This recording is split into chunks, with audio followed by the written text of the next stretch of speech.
আসসালামু আলাইকুম everyone, welcome back to my new blog. আজকের ব্লগে আমি তোমাদের সাথে আমার নিউ ড্রেসিং টেবিলের ভিডিও শেয়ার করছি। অনেকদিন ধরেই আমার শহীদপুরের রুম নিয়ে একটা ছোট আফসোস ছিল। আমাদের শহীদপুরের বাসায় যে হাতিলের ড্রেসিং টেবিলটা ছিল সেটা দেখতে সুন্দর আর এক্সপেন্সিভ হলেও আমার বেড আর আলমারির সাথে একদম ম্যাচ করতো না। অ্যাকচুয়ালি আমার শহীদপুরের বেডরুমে আমার সম্পূর্ণ ফার্নিচার হাতিলের ছিল, তবে আমাদের বিয়ের সময় আমার হাজবেন্ড সব নিউ ফার্নিচার নিয়েছিল, তাই যতগুলো হাতিলের ফার্নিচার ছিল সেটা আমার শাশুড়ির রুমে ট্রান্সফার করে দিয়েছিল। তবে ড্রেসিং টেবিলটা তখন নতুন কেনা হয় নাই, দেখি ড্রেসিং টেবিলটা আমার রুমেই ছিল। রুমের সবকিছু যখন একই ডিজাইনের তখন ড্রেসিং টেবিলটা একটু আলাদা লাগতো, তাই অনেক দিন ধরে ভাবছিলাম বেড আর আলমারির সাথে ম্যাচিং করে একটা নতুন ড্রেসিং টেবিল নেব। তাই ঢাকা থেকে নতুন ড্রেসিং টেবিল কাস্টমাইজ করে বানিয়ে আমরা ঢাকা থেকে শহীদপুরে কুরিয়ার করে দিয়েছি, এবং ঈদের ছুটিতে যখন আমরা শহীদপুরে গিয়েছিলাম তখন আমার ড্রেসিং টেবিলটা আমরা আনবক্সিং করেছি।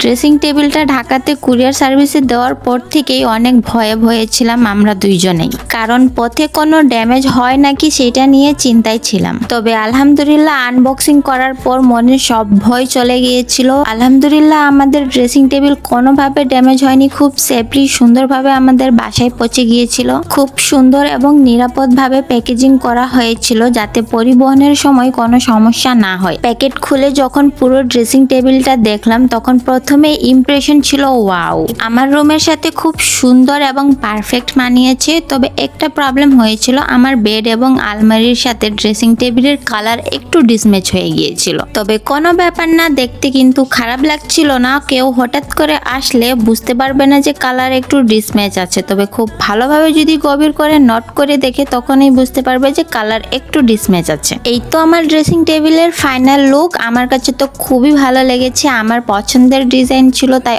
অনেক বেশি ভালো লাগছিল আমাকে, এবং আমার বেডরুমের সাথে খুব সুন্দর মানানসই দিচ্ছিল। আপনাদের কাছে কেমন লেগেছে আপনারা প্লিজ কমেন্ট করে জানাবেন, আর এই ড্রেসিং টেবিলের প্রাইস সম্পর্কে জানতে হলে আমাকে কমেন্ট করতে হবে। সো আজকের ব্লগে এইটুকু। ভিডিওটি ভালো লাগলে প্লিজ লাইক, কমেন্ট এবং শেয়ার করে দিবেন। আল্লাহ হাফেজ।